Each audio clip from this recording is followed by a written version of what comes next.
Henshin Inspection presents Kissing Concrete. This is MJ. I'm an author, I'm an artist, I'm an analyzer. Find all my work at mjmunoz.com. Visit mjmunoz.com/KC for notes and links, and don't forget to subscribe, like, share, and comment to help me grow as I continue on this journey of kissing concrete.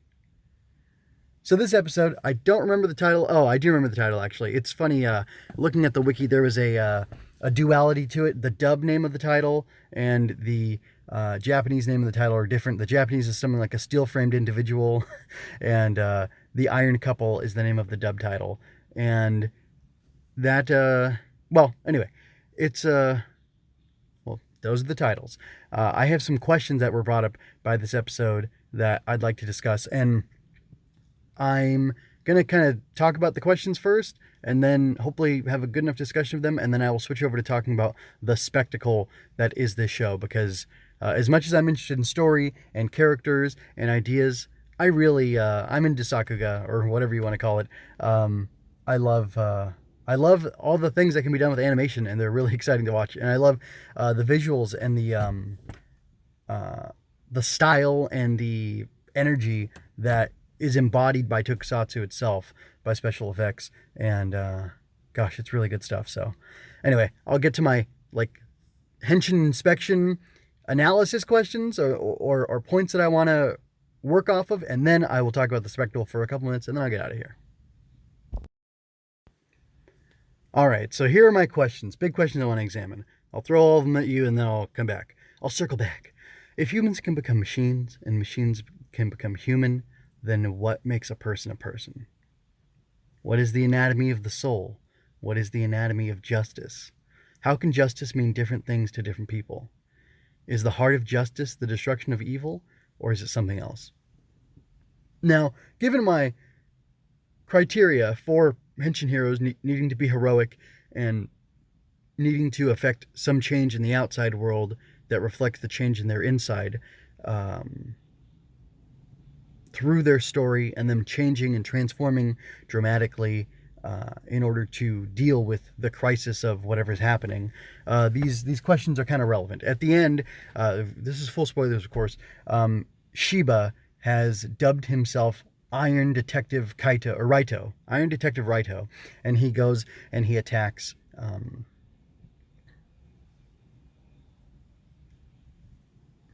I want to call him Shiroyuki, but I know that's not his name.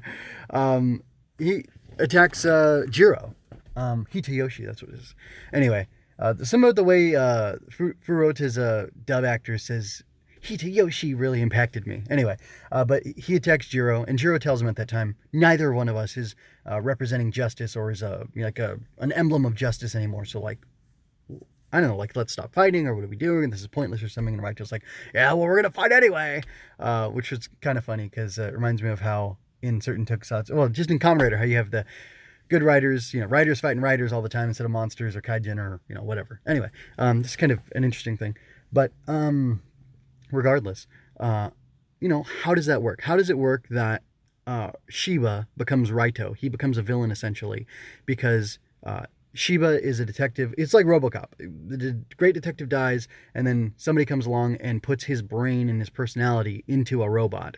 So he's not a cyborg. He's a little bit more like Hakaider, where he's got a brain in a robot body. That's all I know about Hakaider, because I don't remember the Hakaider series from when I watched it.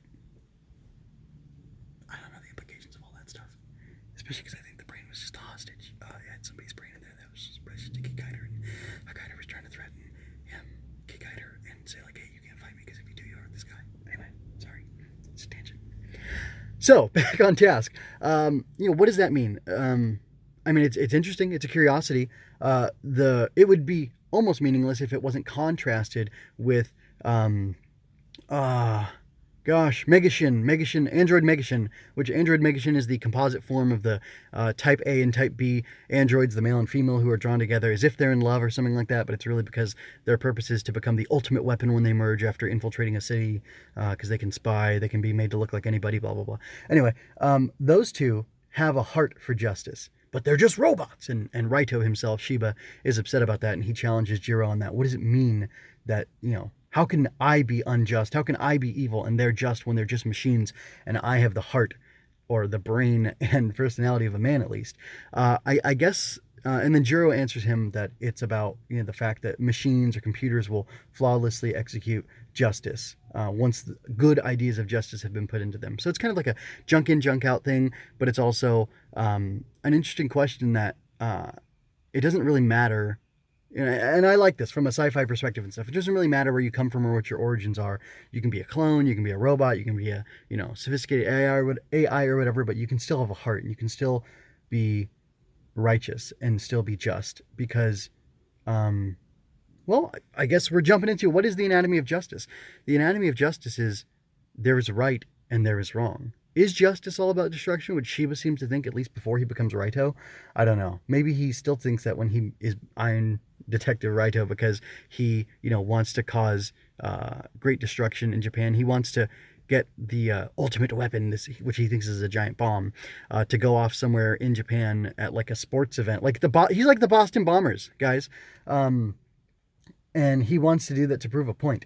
And what's his point? I don't know. But clearly he's going to engage in an act of terrorism because he feels like what the Japanese government has done against somebody, I don't know who, is so wrong. It might be the war.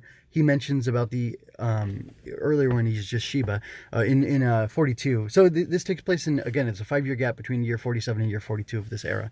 Anyway, he talks about the fact that so many young men and women died for, like, while he was protecting this idea of justice that turns out to have been rejected by the Japanese government. So there's a war that went on before this happened. So you've got people hurt by war wounded veterans potentially coming into play. I don't know. We'll have to see about that specifically. But obviously Shiba was affected by the war and he's against the sacrifice of these people being used. And I don't know enough about Japanese nationalism. I'm not saying, oh, right, Japanese nationalism. No, I don't know what it's like to be a Japanese national and what it is and what it means to have pride in your country. And Japan hasn't had a military since World War II. They just have the self-defense force, right? So we've got that context to consider. But in the world of Concrete Revolutio, there is a war that they're referring to. And it very well could be that it's World War II that they're referring to and that it's been decades since then and technology has crawled along or whatever. Because I think this is supposed to be like an alternate 70s, but it's a little unclear to me. Anyway, which I guess that would make sense in the context of Equus, because Equus is such a cool looking older car. Reminds me of like a Datsun or something. But then again, that's a Japanese car, so I don't know. Anyway, so... Or was it originally? It's Japanese. It doesn't matter. That's a tangent. A bad tangent. Sorry. Anyway, so yeah, getting to this heart of justice. In my opinion, justice is seeing that things are made right for people. And is the heart of justice destruction? I don't think so. Maybe, at worst, it's the destruction of evil because evil will not allow you to reform it. But it takes a lot of heart and it takes a lot of effort to try to reform evil. And I don't know that that's so easy to do. And really, the change, you got to be the change you want to see in the world, right? The change of moving towards justice would be for you to be more just. And what does it mean for you to be more just? Maybe it means for you to do everything you can to repair the world one thing at a time, starting with yourself and then going out from there and making things right. But a blatant act of destruction, even if it would call attention to a greater evil that's happening, is still evil. It's unjust. And I don't know where Jiro's coming from, but he doesn't want to, he keeps wanting to talk to people. He wants to talk to the robots, to this android lady who he first finds, even though she's kind of done some attacks and some bombings on robots though, right? She's destroyed robots, which robots are property, robots, I'm arguing that robots are people. I'm arguing that these robots are people, Shiba, as well as the two robots that make up Android Megashin. So I don't know what to say about that. To me, I agree with the sci-fi premise. It doesn't matter who you are, what your origin is. If you're alive and you're thinking and you're, basically if you have a conscience, you have a heart and you deserve, respect. But then again, my principles push me back towards, respecting all life, in all its various forms. And with respecting rights of life, it's about things that you can't do to somebody, not things that I'm owed because I'm alive, but it's what can't you do to me? You can't attack me, you can't kill me, you can't steal from me, you can't defraud me, you can't hurt me and injure me in these different ways just because you want to, and just because you can. Just because you have the power to do something doesn't mean it's right. And if an injured party has been injured, or if a party's been injured, the way for them to seek justice is to go to others or go to the person who hurt them and appeal to them. Hey, you did this to me. It hurt me. Make it right. And that person, even if they didn't mean to, should be able to stop and reflect and say, you know what, you're right. I did hurt you. I'm sorry I didn't mean to. And what can I do to make it right? And then from there, you have to mediate out what it is that that makes things right. It could just be an apology. It could be, you know, some sort of penance. It could be some sort of you know, payment or not reciprocation, but some sort of payback for what they did. And that could mean a multitude of things. But when you have individuals deciding that, it's better than if you have one person mandating it for everybody. If it's a one-size-fits-all thing, then I think that's what leads to the twisted ideology that Shiba, or whatever, Raito, as he calls himself, exhibits, because he wants to see justice done. He wants to see the hurt that was done to him and these other people fixed. And the only way he can see to do it is by causing the Japanese government to have their attention drawn to it, maybe having the Japanese public have their attention drawn to it, because maybe it's putting under secret, because he complains about the Bureau having all this secrecy too. So maybe he wants to bring things out into the light so that they can be healed, so they can be addressed, but he's just doing it in a terrible way that'll cause others to be hurt, that'll cause others to be victims, and they'll cause others to become people who want and crave vengeance against him, the way that he wants and craves vengeance or justice against these other people. The justice, the call for vengeance is coming, because it's like how they say rioting is the voice of the voiceless or whatever. The call for vengeance is like a cry for justice denied and starved, and the person needs this so desperately that they'll do anything they can to get it.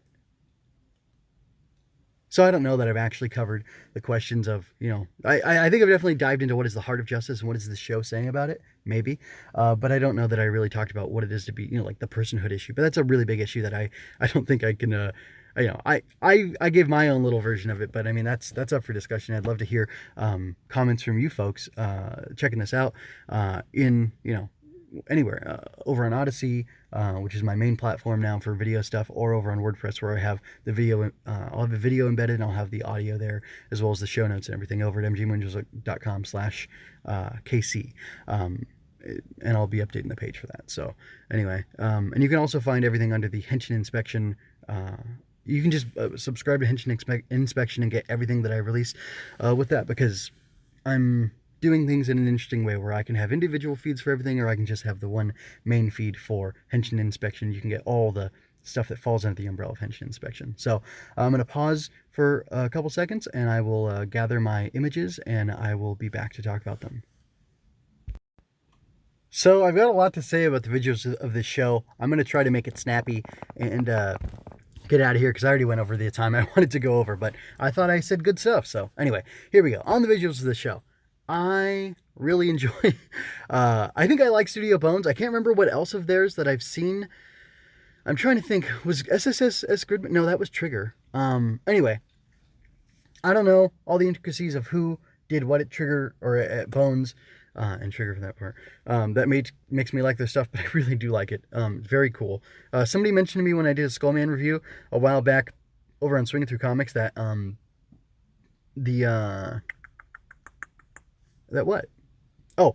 he mentioned the fact that Bones also did the Skullman anime. So I talked about the Skullman manga, the original. Anyway, so maybe I'll have to check that out. But anyway, the visuals in this are cool. They're kind of vintagey, kind of retro-futuristic. I love the, when we first see Raito, there's a big computer, or Shiba, there's a big computer in the office of the, like, detective or chief or whatever he's talking to. It's got all these old-timey buttons on it. It's super, super cool. I love the fact that the androids, we only really see the female android type A. She's got like a neat vintagey kind of look to her. She looks kind of weird, like down in the mouth, like kind of like empty, done, half finished. But the fact that she and type B combine into android Mashin, or I think it's Mashin. Anyway, or Megashin, that's what it was. Look really, I mean, that's a great look. That's a finished product. It kind of reminds me of Kamen Rider build with the asymmetry, with like the spike going over on one shoulder, with the pink and blue or the red and blue, whatever combined together. Reminds me very much of Rabbit Tank or Tank Rabbit or whatever. So that was a lot of fun, even though this came out years before, so maybe they were a little bit inspired by that.